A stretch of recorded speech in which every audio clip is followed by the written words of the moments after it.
कितनी महत्वपूर्ण पद कोई हरियाणा से मेरे व्यक्ति ये भारतीय जनता पार्टी का जो परिवार है, भारतीय जनता पार्टी में सभी कार्यकर्ता अपनी क्षमता अनुसार काम करते हैं और पार्टी कार्यकर्ताओं में से ही जिम्मेवारियाँ देती रहती हैं।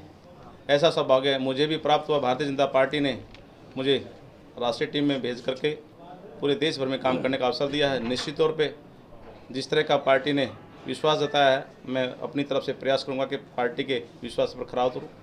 सर, एक किसान आंदोलन चला हुआ है देश भर में, तो किस तरह देखते हैं? काफ़ी किसानों की डेथ भी हो चुकी है, तो क्या कहना चाहिए? हाँ, मित्रों, आप सब हर रोज़ स्वयं इंटरव्यू भी लेते हैं। हमारे बड़े बड़े पदाधिकारी, हमारे केंद्र के मंत्रीगण, प्रदेश के हमारे माननीय अध्यक्ष जी, माननीय मुख्यमंत्री जी, सभी लोग आप लोगों को अपनी प्रेस वार्ताओं में कह चुके हैं। वही शब्द मैं आपको कहना चाहूँगा कि इन 3 कानूनों में कोई विपक्षी व्यक्ति सामने आकर के बताए कि गलत क्या है। कितनी बार दिल्ली में बुला करके सभी संगठनों को सब बातें बताई, दिखाई, प्रैक्टिकल रूप में समझाया, बावजूद उसके वर्तमान में जो वहाँ लोग बैठे हैं, उन भोले भाले हमारे किसान भाइयों को कुछ राजनीतिक लोगों ने भकाया हुआ है। इस नाते अब सिर्फ वहाँ राजनीति हो रही है, ना कि 3 कानून की कोई बात। 3 कानून को सामने रख करके लोग वहाँ राजनीति कर रहे हैं कि जिस तरह से माननीय देश के प्रधानमंत्री काम कर रहे हैं और पूरा भारत आज भारतीय जनता पार्टी के साथ खड़ा हो गया है और मोदी जी ने देश को कहां से कहां की ऊंचाइयों तक पहुंचाया है।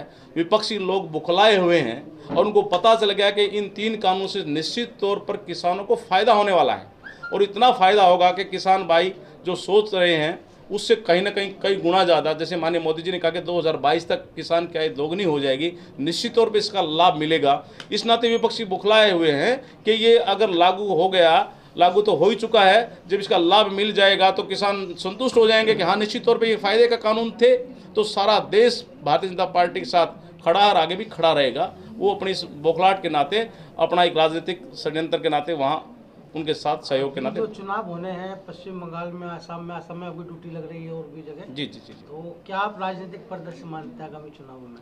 निश्चित तौर पे पश्चिमी बंगाल में भारतीय जनता पार्टी सरकार बनने जा रही है।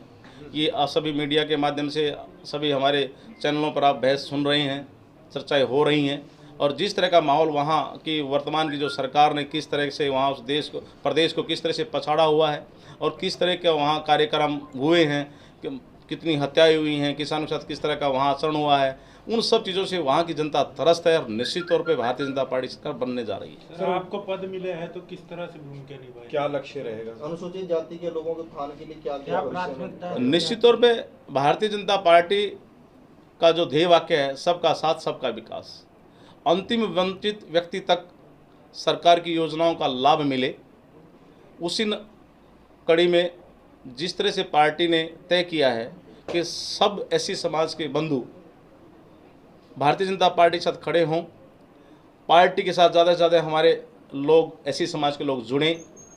वो ऑलरेडी जुड़े भी हुए हैं, लेकिन फिर भी प्रयास करेंगे कि जो लोग छुटे हुए हैं उनको पार्टी का विचार हम बताएंगे कि किस तरह से भारतीय जनता पार्टी सबको साथ लेकर के चलती है, गरीब और अंतिम वंचित व्यक्ति का ख्याल रखती है और विशेष तौर पे गरीब भाइयों को ध्यान में रखते हुए योजनाओं को अमली जामा पहनाया जाता है।